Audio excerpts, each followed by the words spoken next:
নমস্কাৰ কি খবৰ মই নিৰঞ্জন বৰা মোৰ ইউটিউব চেনেল নিৰঞ্জন বৰালৈ আপোনালোক সকলোকে স্বাগতম জনাইছো আজি ভিডিওটো হল 2023 লাষ্টৰ ফালে নৱেম্বৰ ডিসেম্বৰ অক্টোবৰ নৱেম্বৰ ডিসেম্বৰ মানত মই এক্স্যাক্টলি আপোনালোকৰ মাহটো মনত নাই আৰু এটো কি কয় নটিফিকেশনটো বৰ্তমান মোৰ ওচৰত নাই চৰাইদেউ ডিস্ট্ৰিক্টৰ ফালৰ পৰা চিফ জুডিচিয়েল মেজিস্ট্ৰেট চৰাইদেউ অফিচৰ পৰা আপোনালোকৰ পিয়ন আৰু চকীদাৰৰ কেইটামান পোষ্ট মুকলি হৈছিল তাত যি সকলে এপ্লাই কৰিছিল অফলাইনত যেহেতু হেতু এপ্লাই হৈছিল তেতিয়া মই ইউটিউব চেনেলটো আছিল যদি ইমান ভিডিও কন্টিনিউ বনোৱা নাছিলো মইও তাত এপ্লাই কৰিছিলো কিন্তু ফাইনালি তাৰ পৰা লিষ্ট দিলে যি সকলৰ একসেপ্ট কৰিছে ইন্টাৰভিউ দিবৰ কাৰণে মাতিব আৰু যি সকল ৰিজেক্ট কৰিছে তাৰ লিষ্টটো দি দিছে আপোনালোকে যদি এপ্লাই কৰিছিল কোনোবা নহয় কোনোবাই হয়তো এপ্লাই কৰিছিল আপোনালোকে এইটো ভিডিও কমেন্ট শেয়াৰ কৰি দিব মই এপ্লাই কৰিছিলো কি হল তাত পিয়ন চকীদাৰৰ কাৰণে যি কেটা 5টা মান পোষ্ট ওলাইছিল নেকি নে 2-3টা ওলাইছিল জানো আপোনালোকৰ কোৱালিফিকেশনটো বিচাৰিছিল সিম্পল 8 পাস কিন্তু তাত আৰু 8 পাস বিচাৰিছিল যদিও 10 পাসতকে আপুনি বেছি হ'ব নোৱাৰা অপচন নোৱাৰিব বুলি লিখা আছিল কিন্তু মই যেহেতু 10তকে বেছি পঢ়া সেইভাবে তথাপি এপ্লাই কৰি ট্ৰাইটো কৰি চাইছিলো ফাইনালি লিষ্টখন দিলে তাত কয় আপোনালোকৰ যি সকলে একসেপ্ট কৰিছে আৰু ৰিজেক্ট কৰিছে মই যেটো এপ্লাই কৰিছিলো মোক ৰিজেক্ট কৰিলে কিহৰ কাৰণে জানো মই ইয়াতে আপোনালোকক দেখাই দিছো আৰু সাইডতে দেখিছে আপোনালোকে যে ওভাৰ কোৱালিফাইড মানে কি মোৰ এড্ৰেছটো আছে ইয়াতে দেখিছে মই ধৰা সাইডতে লগাই দিম আপোনালোকে চাই ল'ব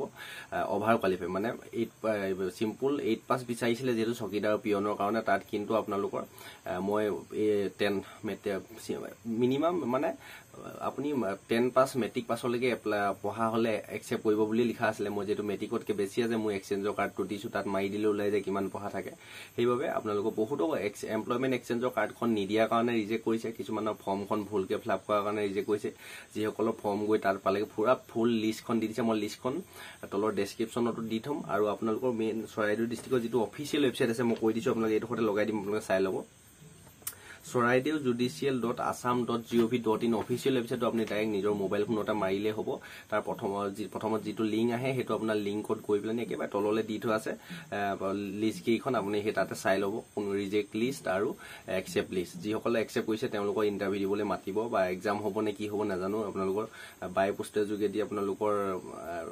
অফলাইনত কল লেটাৰ পঠিয়াব সেইভাবে এই ভিডিওটো বেলেগ উদ্দেশ্য কাৰণে হয়তো কোনোবা নহয় 1-2 থাকিব পাৰে এপ্লাই কৰা চৰাইদেউ ডিস্ট্ৰিক্টৰ বহুখিনি লয় এপ্লাই যেটো 500 মান ৰিজেক্ট লিষ্ট ওলাইছে আৰু 500 মান একসেপ্ট লিষ্ট ওলাইছে পিয়ন আৰু চকীদাৰ দুইটা পোষ্ট বেলেগ বেলেগ গোটে লিষ্ট গিখন মই ডেসক্ৰিপচনত দি থম আপোনালোকে গৈ চাই ল'ব পাৰিব নহলেও চৰাইদেউ আপোনালোক যেটো অফিচিয়েল ওয়েবসাইট আছে মই কৈছো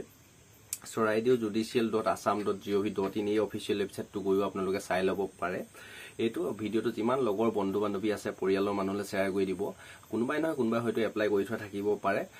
তাৰ উপৰি মই এটা কথা এতিয়া গম পাই ল'ব মই যেটো অফলাইনৰ ভিডিও বিলাক বনাই থাকো যেটো কোৱালিফিকেশন বিচাৰে যদি 8 পাস বিচাৰে আপোনালোকে 8 পাসে দিব 10 পাস বিচাৰিলে 10 পাসে দিব যিকোনো চাকৰি ক্ষেত্ৰৰ অসম চৰকাৰ নহলে আপোনালোকৰ ৰিজেক্ট কৰিব হৰু এটা ভিডিও আৰু বৰ বিশেষ দীঘলীয়া কৰি নাথাকো ভিডিওটো যদি ভাল লাগিলে লাইক কৰিব কমেন্ট কৰিব আৰু ইয়াত গৈ যদি কিবা জানিবলগীয়া থাকে অন্য কিবা কথা আপুনি কমেন্ট কৰিব পাৰে অফলাইনৰ ভিডিও সমূহ পাই থাকিবৰ বাবে কোটো কোনো চেনেলত নাপায় অসমৰ চেনেলটো সাবস্ক্ৰাইব কৰিব আৰু ঘৰখন পৰিয়ালটো সমাজখন তথা দেশখনৰ উন্নতি হকে প্ৰতিটো ক্ষেত্ৰত কাম কৰক আপোনালোকৰ লক্ষ্য উদ্দেশ্য সোনকালে পূৰণ হওক সুখ শান্তিৰে ভৰি পৰক নেক্সট অন্য এটা অতি গুৰুত্বপূৰ্ণ ভিডিও হৈতে আপোনালোকৰ সন্মুখত লগ পোৱাৰ প্ৰতিশ্ৰুতিয়ে আজি ভিডিওটো ইমানতে ৰখাইছো চেনেলটো সাবস্ক্ৰাইব কৰিব ধন্যবাদ